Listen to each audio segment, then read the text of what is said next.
So this happened at my company's annual gala, and I'm still processing everything that went down.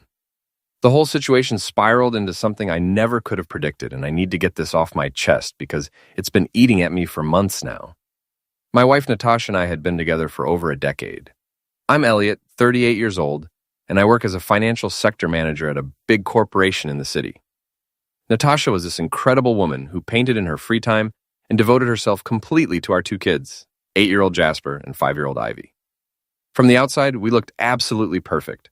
Nice house in a good neighborhood, stable jobs, beautiful kids who were doing well in school. We were the couple other people envied at social gatherings, the ones who seemed to have it all figured out. But underneath that polished exterior, things had been slowly unraveling for a while, like a sweater with a loose thread that just keeps getting pulled until the whole thing starts to come apart. The cracks had been forming for years, so subtle that neither of us really noticed until it was too late. We'd stopped having those deep conversations that used to last until 3 in the morning, the ones where we'd solve all the world's problems and share our wildest dreams. Our Friday date nights had become more about obligation than genuine connection, more routine than romance. We'd sit across from each other at restaurants, scrolling through our phones between courses, making small talk about the kids' school activities or upcoming bills. The passion that once defined us had faded into comfortable routine, and then even the comfort started feeling forced and hollow.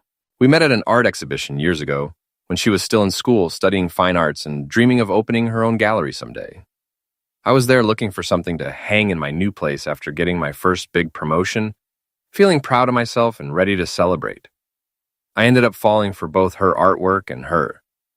She had this shy smile that could light up a room and these expressive eyes that seemed to see right through all my corporate armor, past the professional facade I'd carefully constructed.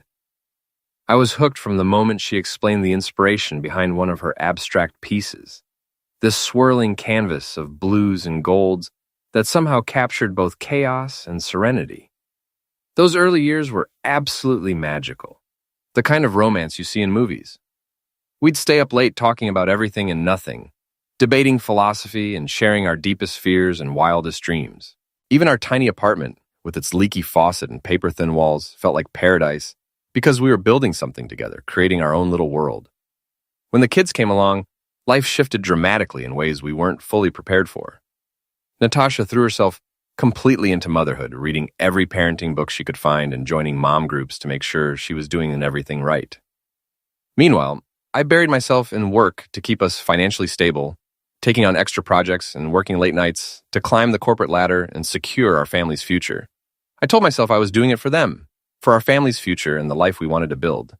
But looking back, I realized I was also hiding from the messy reality of family life. Work was predictable and controllable, something I could master and excel at. Family life with 2 young kids was messy and chaotic and unpredictable, and I didn't always know how to navigate it or handle the emotional demands it placed on me. A few months before the gala, I started noticing Natasha seemed distant in a way that went beyond normal exhaustion from managing the household and kids. She'd get this faraway look in her eyes during dinner, like she was somewhere else entirely, living in a different reality that didn't include me.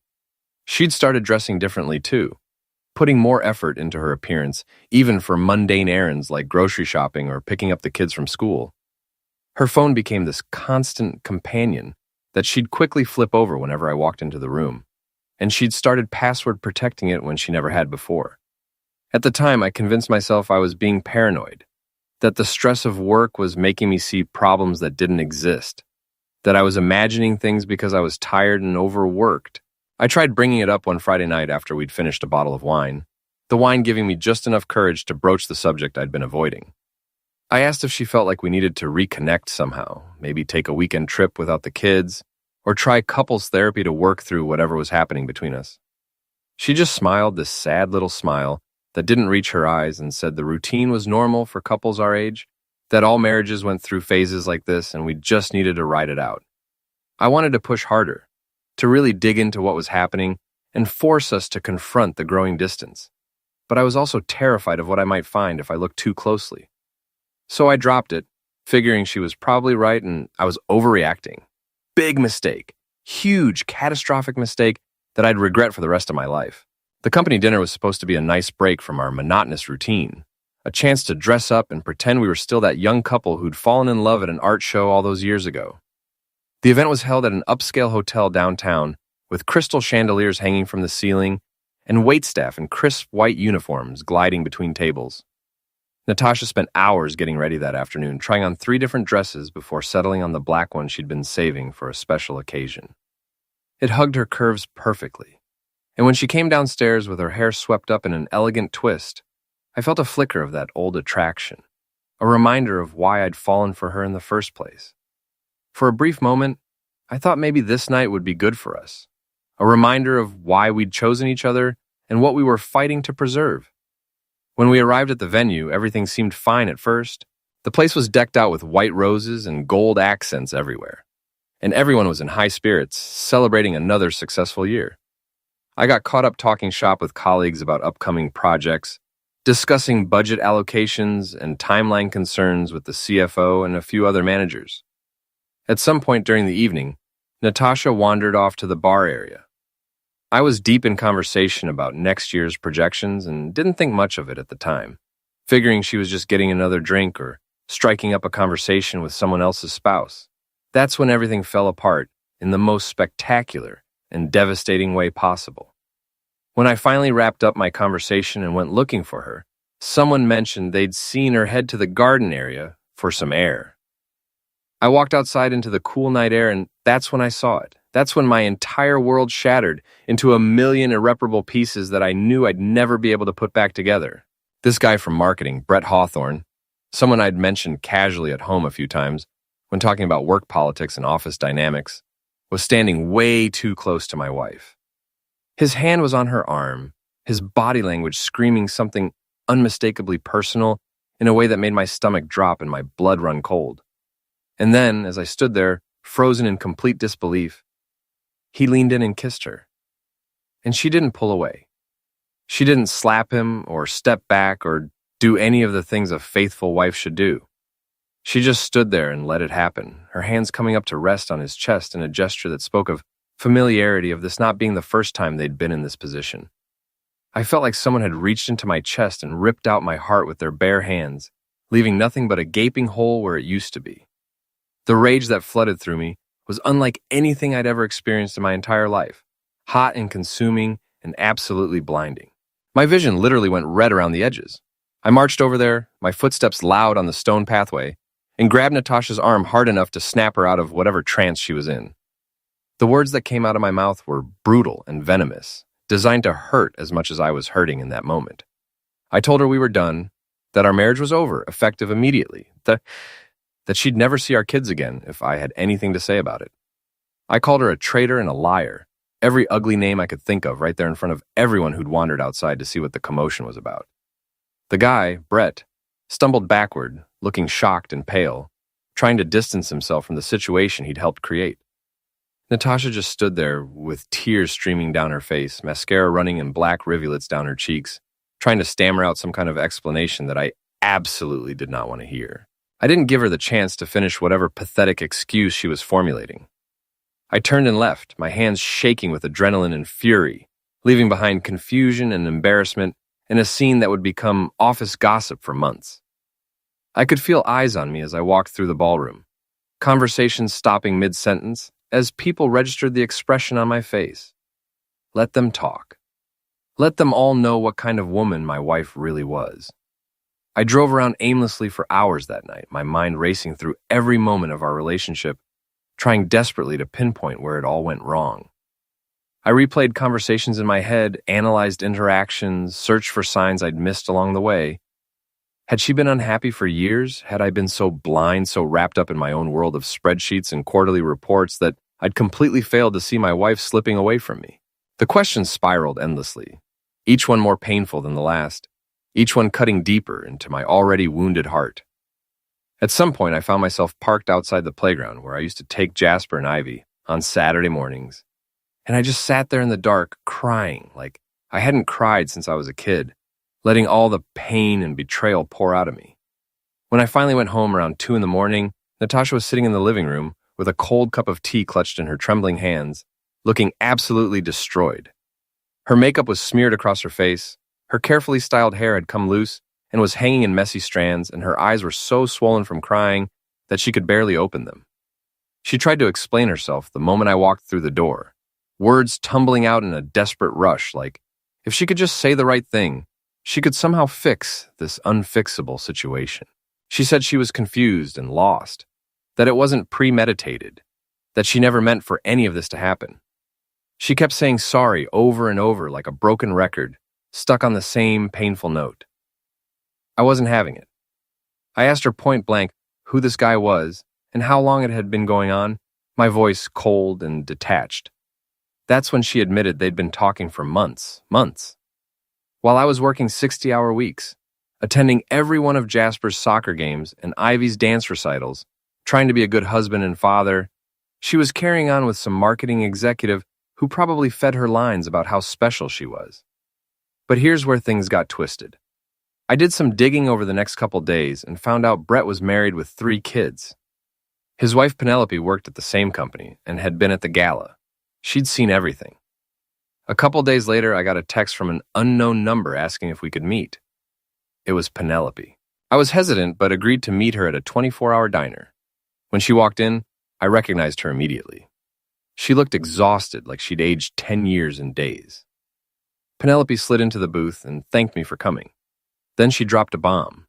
She told me Brett wasn't just a cheater, he was a serial manipulator with a documented pattern.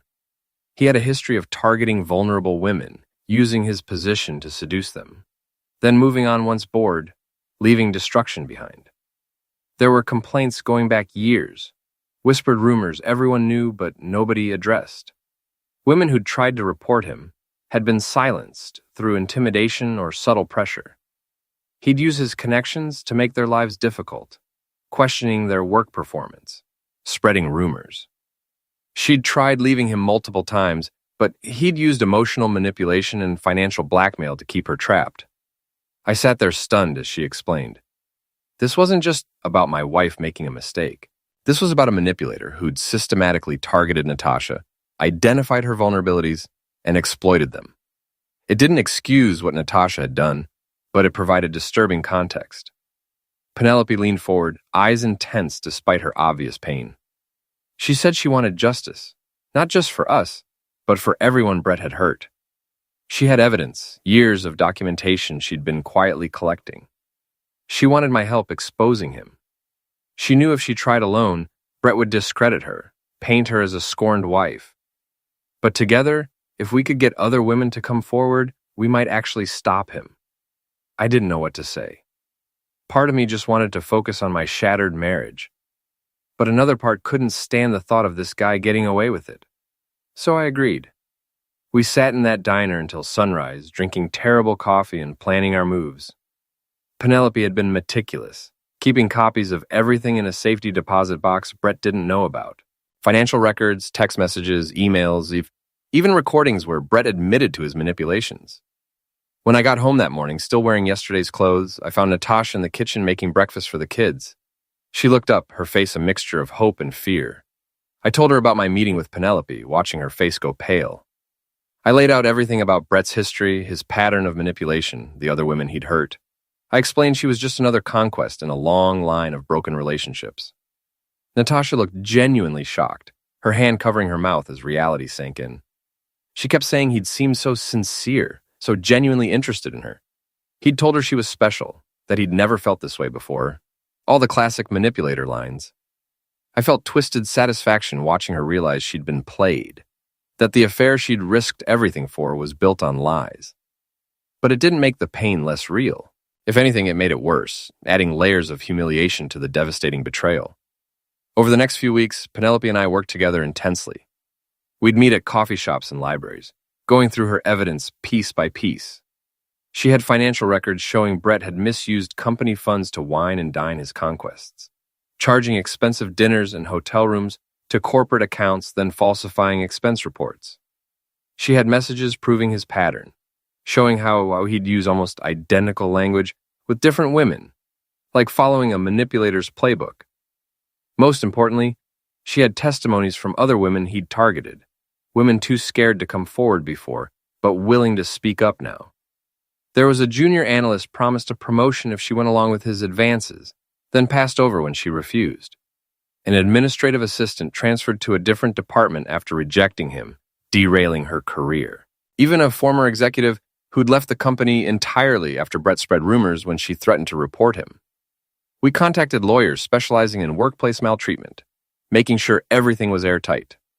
Every piece of evidence was verified, every testimony corroborated, every legal angle considered. We knew we'd only get one shot, and if we messed up, Brett would bury the whole thing and probably destroy us. The pressure was immense. Natasha was going through her own hell during this time. She mostly avoided me, knowing any conversation would push us further apart. We'd developed this awkward dance of avoiding each other in our own home. The kids noticed, and it broke my heart every time Jasper asked why Mommy and Daddy weren't talking. But one night, about 3 weeks into our investigation, she came into my office holding an envelope, looking terrified. She said she needed to show me something. Inside was a handwritten letter where she confessed everything and apologized. But more importantly, there were printouts and USB drives containing information about Brett's activities at the company. In the aftermath of the gala, she'd done her own digging, partly from guilt and partly from desperate need to understand who she'd been involved with. She'd discovered Brett was involved in seriously illegal activities beyond maltreatment. He'd been embezzling funds, manipulating financial reports, engaging in insider trading. She'd gathered evidence that could not only get him fired, but potentially put him in prison. I was genuinely surprised. I asked why she hadn't told me sooner. She swallowed hard, fighting tears, and said she was afraid I'd think she was just trying to redeem herself. She said she just wanted this nightmare to end, for me, for our children, for everyone. For the first time in weeks, we actually worked together, sitting side by side going through the evidence, cross-referencing it with what Penelope and I had gathered. It was strange sitting there with her after everything, our shoulders almost touching, occasionally brushing hands. There were moments when I'd catch her familiar scent and feel this confusing mix of longing and anger and grief. But we both knew this was bigger than our personal drama. This was about stopping someone who'd hurt too many people. The day of the big reveal finally came. I woke up with my stomach in knots, feeling like I might throw up from anxiety. Penelope had organized a company-wide meeting under the guise of discussing ethical concerns, vague enough not to raise red flags, but official enough that attendance was mandatory. The auditorium was packed with employees, chatting casually, completely unaware they were about to witness something that would fundamentally change the company culture. I stood in the back, trying to blend into shadows, watching Penelope take the stage. She looked professional in her navy suit, but I could see the slight tremor in her hands as she adjusted the microphone. She started by explaining the purpose broadly, talking about maintaining ethical standards and creating a safe workplace. Then, without dramatic preamble, she began presenting the evidence. Financial records appeared on the massive screen, showing clear patterns of misused funds and falsified reports. Text messages and emails followed, projected large enough for everyone to read, showing Brett's manipulative tactics in stark black and white. Then came the testimonies. Women standing up one by one to share their experiences, voices shaking but resolute. The room went absolutely dead silent. You could have heard a pin drop. Brett was sitting in the front row, and I had a clear view of his face cycling through emotions. Confusion, then recognition, then anger, then panic, as he realized how thoroughly he'd been exposed. His face turned red, then pale, then red again. He tried to interrupt multiple times, standing and shouting that this was all lies, that he was being set up by vindictive people. But Penelope kept going, her voice never wavering, presenting piece after piece of irrefutable evidence. When she finished, there was a moment of absolute silence that seemed to stretch forever.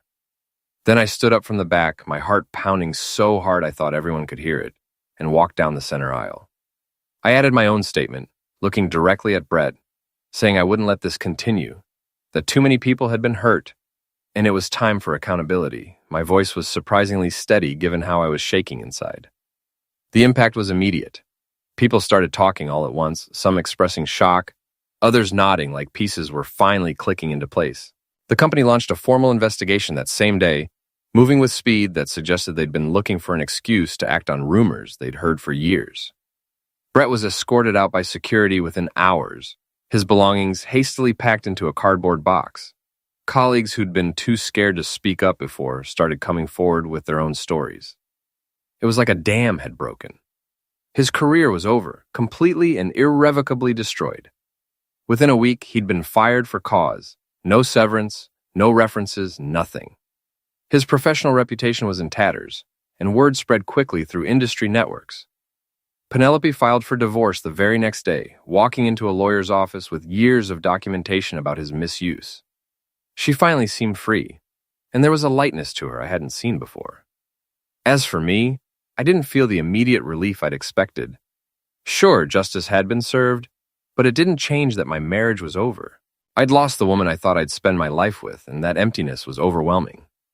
Some nights I'd sit in my car in the driveway for an hour, just trying to gather strength to face another evening in a house that no longer felt like home. I decided to start fresh, to completely rebuild my life. I sold our house, the one we'd bought when Natasha was pregnant with Jasper, where we'd measured the kids' heights on the doorframe and hosted countless birthday parties. Walking through those empty rooms one last time was one of the hardest things I've ever done. I moved into a smaller apartment across town, a modern place with big windows and minimal history, where I could focus on rebuilding my relationship with Jasper and Ivy. Sundays were still our special time. We'd go to the park, visit museums, see movies, whatever they wanted. Gradually, things started feeling lighter. The kids adjusted better than I expected, showing that resilience children somehow possess. Though Jasper struggled more with accepting his mom, and I wouldn't be getting back together, asking if we might change our minds, whether love could be fixed like a broken toy. Those conversations broke my heart every time. Natasha started going to therapy twice a week, really committing to understanding what led her to make such destructive choices. She was determined to rebuild her relationship with the kids, and I could see she was genuinely trying. Not just going through motions, but actually doing the hard work. She started painting again, too, something she'd abandoned when the kids were born. It would take years to fully heal, but at least she was making a real effort. A few weeks after everything settled, Penelope invited me for coffee. The conversation was surprisingly easy, flowing naturally despite everything we'd been through. We talked about our kids, sharing funny stories, and commiserating over single parenting challenges. We discussed starting over in your late 30s, rebuilding your life when you thought you had everything figured out. There were no romantic undertones, no awkward moments wondering if this was a date. We were just two people who'd been through hell and come out the other side, bonded by shared trauma and the knowledge that we'd face something terrible and refuse to let it destroy us. Looking back now, I realized that night at the gala was just the beginning of a much longer journey. Natasha's betrayal shattered everything I thought I knew, but it also forced me to confront things I'd been ignoring. We'd both let our marriage deteriorate through neglect and unspoken resentments, through 1,000 small choices to prioritize other things over our relationship. Her affair was inexcusable, absolutely wrong, but I wasn't entirely blameless in how we got there. I'd been so focused on work and providing financially that I'd stopped really seeing her as a person with her own needs. I'd stopped asking how she was really doing, stopped noticing when she was struggling, stopped making her feel valued beyond her roles as mother and homemaker. The whole experience taught me that betrayal doesn't happen in a vacuum, doesn't just appear like a lightning strike. It's usually the result of 1,000 small failures that build up over time until something breaks catastrophically. That doesn't excuse what Natasha did, not by a long shot, but it provides context. She was lonely and lost, feeling invisible, and Brett exploited that vulnerability with the skill of someone who'd done it many times before. She made a terrible choice, but she's also a human being who made a mistake, not a monster. As for Brett, his life completely fell apart in a way that was almost poetic. His wife left him and took the kids, getting primary custody because of all the documented evidence. He lost his job with no possibility of decent references, effectively blacklisting him from the industry. His reputation was destroyed throughout the professional network. I heard he'd had to move back in with his parents in another state, starting over from scratch in his 40s. Part of me felt satisfied seeing him face real consequences. But mostly, I just felt tired. Revenge doesn't heal wounds, doesn't fill the void. It just creates new scars on top of old ones. These days, I'm focused on being the best father I can be to Jasper and Ivy. They're my absolute priority now. Natasha and I have worked out a custody arrangement that seems to be working. We do week on, week off, with flexibility for special occasions. We're civil for the kids' sake, managing conversations about schedules without it devolving into arguments. Though there's still pain and awkwardness that probably won't ever fully go away. I don't know if I'll ever fully forgive her, but I'm trying to let go of the anger because holding on to it only hurts me, only keeps me trapped in the past when I need to move forward. I've been thinking about dating again, about opening myself up to finding love with someone new, though I'm in no rush. The thought of trusting someone that completely again terrifies me. Penelope and I have stayed in touch as friends, meeting for coffee every couple weeks. Sometimes I wonder if there could be something more there eventually. There's definitely a connection, an understanding and mutual respect that feels rare. But for now, I'm just taking things one day at a time, trying to rebuild my life and figure out who I am outside the marriage that defined me for so long. I need to be whole on my own before I can be part of a couple again. The kids are doing better than I expected. Ivy's too young to fully understand what happened, which is probably a blessing. She just knows mommy and daddy live in different houses now, and she's accepted that as her new normal. Jasper asks more complicated questions sometimes about why we don't live together, whether we still love each other, whether it's his fault. Those conversations break my heart every time. I try to explain that sometimes grown-ups make mistakes and can't fix them, that love is complicated and doesn't always last forever, that none of this is his or Ivy's fault. He deserves to have a good relationship with both parents, even if we can't be together as a family. I've learned a lot about myself through this ordeal. I learned I'm stronger and more resilient than I thought, that I can survive something I never imagined facing and come out still functioning. I learned that justice matters, even when it's painful and messy to pursue, even when it would be easier to walk away. And I learned that sometimes the life you plan isn't the life you end up living, and that's okay. It's not what I wanted, but it's my reality now. You adapt, you grow, you move forward because the alternative is staying stuck forever. You find new dreams to replace the ones that died. Natasha reached out last week asking if we could talk, really talk, about everything that happened. Not logistics of custody, but the emotional stuff we've been avoiding for months. I'm not sure I'm ready for that conversation yet. Not sure I can sit across from her and hear her explanations without all the anger and hurt flooding back. But maybe someday I will be. For now, I'm content with the distance between us, with the careful boundaries we've established. It gives me space to heal and figure out what I want my future to look like. The company has implemented comprehensive new policies around workplace conduct and maltreatment thanks to what Penelope and I exposed, creating mandatory training programs and establishing an independent reporting system. Several other people came forward with their own stories about Brett and others like him, and real systemic changes are being made. There's now a zero-tolerance policy with clear consequences and no more sweeping things under the rug. That feels like something genuinely positive that came out of this mess. Maybe we prevented others from going through what we went through. I still have bad days where the anger and hurt come flooding back with the same intensity as that first night. I'll see something that reminds me of Natasha.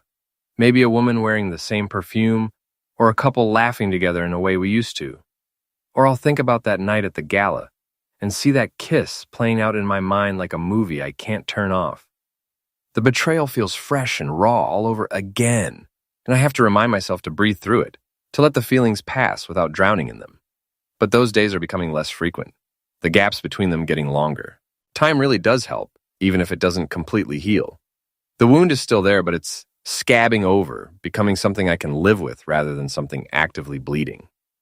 My relationship with my kids has actually gotten stronger through all this, which is one of the few silver linings.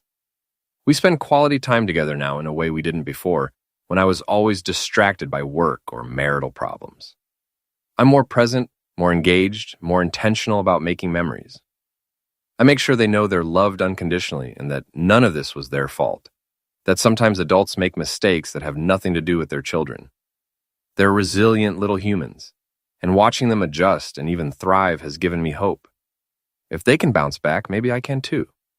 As for what the future holds, I honestly don't know, and I'm trying to be okay with that uncertainty. I'm open to the possibility of love again someday, of finding someone who can appreciate what I have to offer and who won't take it for granted. But I'm also okay with being alone for now, with focusing on myself and my kids and figuring out who Elliot is as an individual rather than as half of a couple. I've rediscovered parts of myself that got lost in the marriage, hobbies and interests I'd abandoned. I've started playing guitar again, something I loved in college, but gave up when life got busy. I'm reading books for pleasure instead of just work material. I'm learning to be comfortable in my own company, to enjoy solitude rather than fear it. Penelope and I grab coffee every couple weeks now, and it's become one of the highlights of my routine.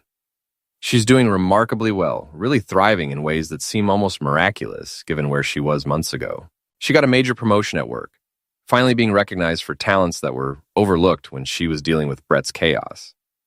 She seems genuinely happy for the first time since I've known her, laughing more easily and talking about future plans with excitement rather than dread.